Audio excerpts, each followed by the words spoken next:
Sudah bersama kita yang kita muliakan Bapak Wali Kota Bekasi, Bapak Dr. Andi dan Dr. Sudirmano. Silakan Pak, boleh langsung ke depan.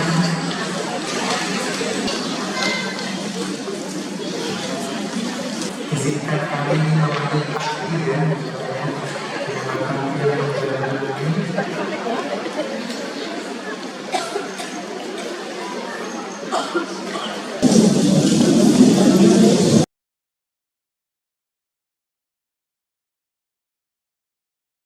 Warahmatullahi wabarakatuh. Alhamdulillahirabbil alamin. Wassalatu wassalamu ala asyrofil mursalin sayyidina wa maulana Muhammadin wa ala alihi washabihi ajmain amma ba'du.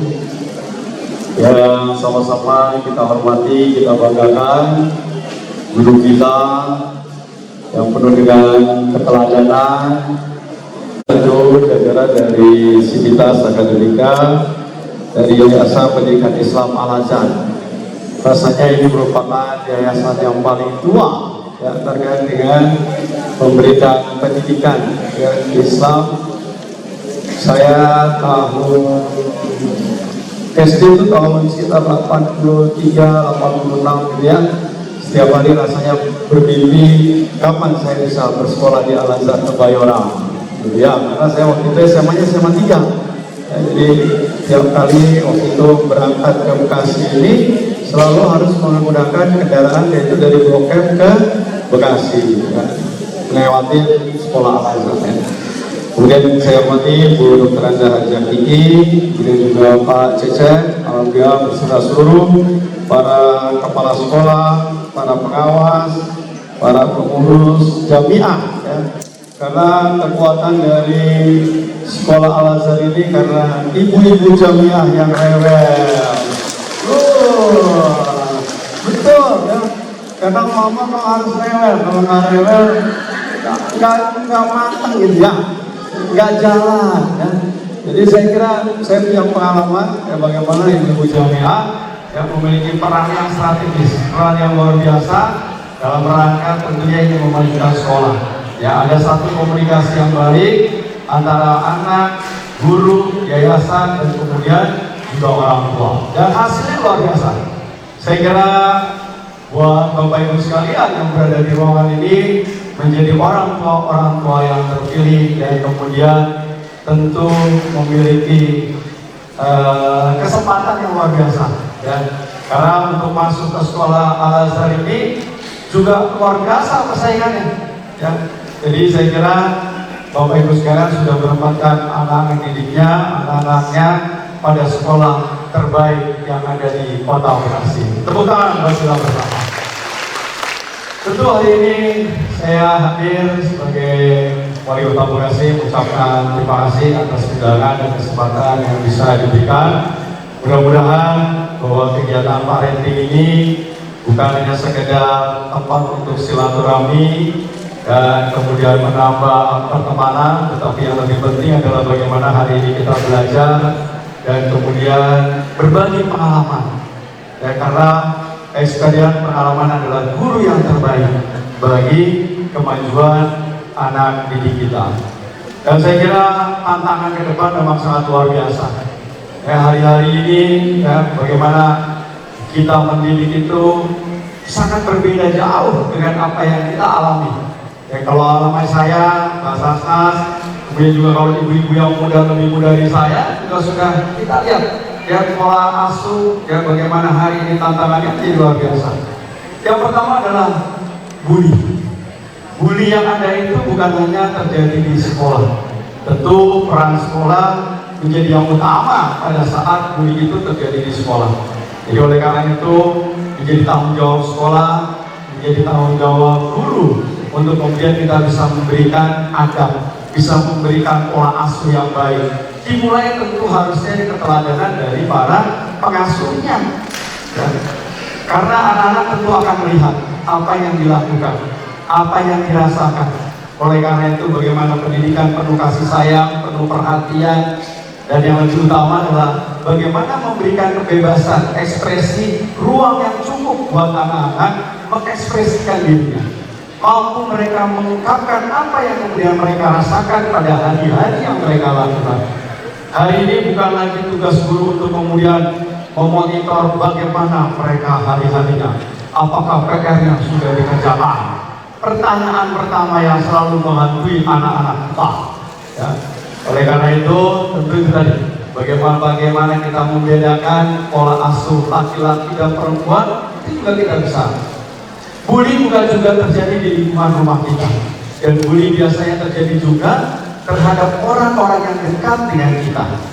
Kasus yang terakhir yang begitu menyentuh dan kemudian melukai hati seorang ibu, bahwa bully itu terjadi justru juga terjadi di rumah ibadah. Pada saat mereka bercanda, pada saat mereka menunggu dan selesai pada saat melaksanakan sholat. Bayangkan, ini terjadi. Dan yang luar biasanya, justru yang kecil itu menjadi kepada yang besar. Jadi bully tidak hanya kepada senior, junior, bukan hanya pada tataran usia, tetapi pada tataran pematangan pada saat lingkungan pada saat menuntut. Oleh karena itu, lingkungan keluarga harus memegang peranan penting, peranan utama. Anak-anak akan berhasil kalau kemudian yang dilihat adalah kedua orang tuanya. Bagaimana hubungan interaksi, komunikasi yang baik di antara bapak ibunya sangat akan mewarnai kehidupan daripada anak-anaknya. Tepuk tangan buat ibu-ibu dan orang tua yang luar biasa hari ini. Yang kedua adalah terkait dengan hari ini kita menghadapi situasi terkait dengan kesehatan mental.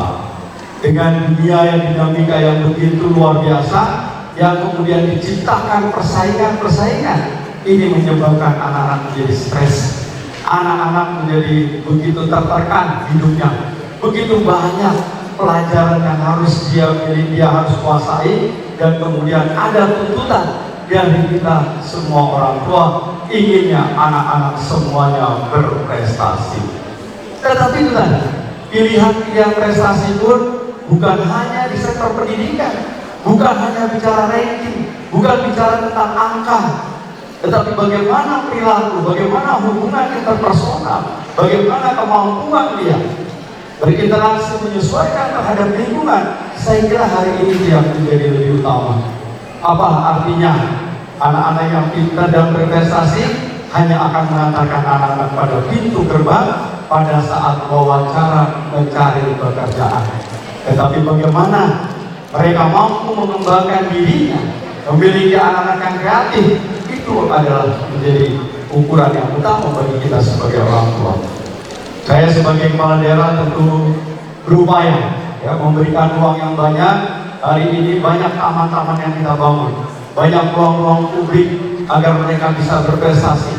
Saya bangun hari ini stadion 6 lantai, saya bangun hari ini lapangan bola basket, saya hari ini bangun lapangan sepatu roda, saya bangun lapangan bola voli internasional, saya bangun lapangan bulu tangkis internasional, saya rehab semua alun-alun dan lapangan-lapangan yang ada di Kota Bekasi. Agar apa? Agar anak-anak juga memiliki satu potensi bahwa mereka adalah anak-anak istimewa.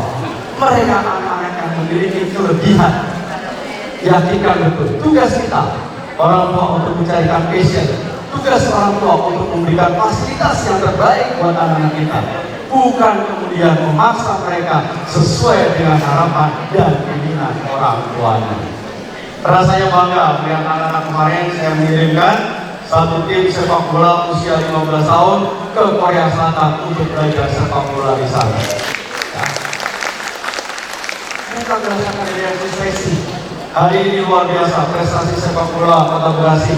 Usia 13, usia 15, usia 17, mereka semuanya bisa berkiprah sampai ke tingkat provinsi Jawa Barat. Ya. Demikian juga prestasi kita di bidang taekwondo. Ya, beberapa anak kita TC-kan di Korea di kota Seoul. Ya, hari ini mereka sudah bisa mencapai menjadi juara dunia di kelompok usia ini.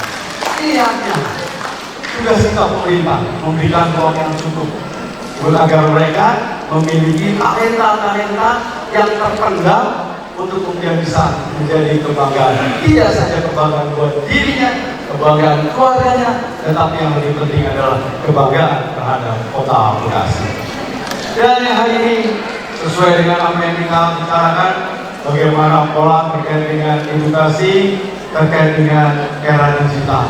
Ya. Rasanya kita kalau dibandingkan dengan anak-anak kita, gaptek banget, betul? Ada yang merasa begitu? Anak-anak kita luar biasa. Ya makanya jangan pernah, ya salah satu hal yang sangat membanggakan hari ini dan saya contoh pola pendidikan bahwa anak SD, SMP yang menjadi tanggung jawab pemerintah Kota Bekasi, saya larang untuk membawa gadget ke sekolah. Banyak belajar saya dari SMP Al-Azhar, ya, karena putra saya yang terakhir di SMP 8, ya, dan alhamdulillah kemarin ya aku lulus, tapi betul, ya, karena memang sejak SMP pengen mau masuk di Kopassus, tadi dia memilih menjadi anggota aktif. Yang dua akan kemudian apa yang diharapkan bisa tercapai. Ya, jadi betul, ya, bagaimana hari kita, ya, kita sadari betul ya kemajuan teknologi ini yang akan mempengaruhi sikap, perilaku, juga hubungan interpersonal anak-anak kita. Jangan sampai justru bahwa Google yang mempengaruhi pola kehidupan dan pola asuh anak-anak kita. Jadi oleh karena itu saya berpesan betul pada orang tua, dampingi anak-anak kita. Jangan kita merasa nyaman, jangan kita merasa sibuk dengan dunia kita masing-masing, tetapi kemudian kita lupakan anak generasi berikutnya yang akan mengantarkan kita semua ke surganya Allah Subhanahu wa Ta'ala. Anak yang soleh yang akan mengantarkan kita, dan amal ibadah mereka lah yang kemudian akan memperlihat langkah kita untuk menghadap Allah Subhanahu wa Ta'ala. Dan yang terakhir tentu tadi saya ingatkan betul, hari-hari ini pola asuh memang harus terus kita bisa menyesuaikan diri. Saya bandingkan pada saat saya diasuh oleh bapak saya, ya, bapak saya melotot saja, saya sudah tidak bisa berbuat apa-apa. Ya. Kemudian saya harus melakukan sesuatu yang agak lebih keras kepada mendisiplinkan anak saya nomor 1 dan nomor 2. Tapi begitu menghadapi anak yang nomor 3 sudah nggak bisa. Kita harus lebih banyak berdiskusi. Kita harus lebih banyak berdiskusi, lebih banyak mendengarkan, lebih banyak kemudian kita memberikan kesempatan kepada apa yang menjadi keinginannya. Tetapi tentunya koridor dan pengawasan tetap harus dilakukan secara melekat kepada anak-anak kita. Yakinkan betul ya, bahwa anak-anak kita ini memang hari ini menjadi anak-anak yang luar biasa. Ya, karena diimbangi apa? Karena diimbangi oleh pemberian gizi yang baik. Karena apa? Karena mereka mendapatkan ilmu pengetahuan yang lebih baik. Karena apa? Karena mereka mendapatkan informasi yang lebih lengkap, lebih baik lagi. Dan jadi oleh karena itu, mudah-mudahan kita tidak menjadi orang tua yang kemudian membandingkan dengan anak yang lain, tetapi kita yakinkan betul bahwa kita anak-anak yang hebat, anak-anak yang luar biasa, anak-anak yang istimewa. Saya kira itu yang bisa saya sampaikan dalam kesempatan pada pagi hari ini. Semoga acara agenda hari ini bukan yang pertama yang terakhir, tetapi memang belajar selalu harus sepanjang masa. Wabillahi taufiq hidayah. Wassalamualaikum warahmatullahi wabarakatuh.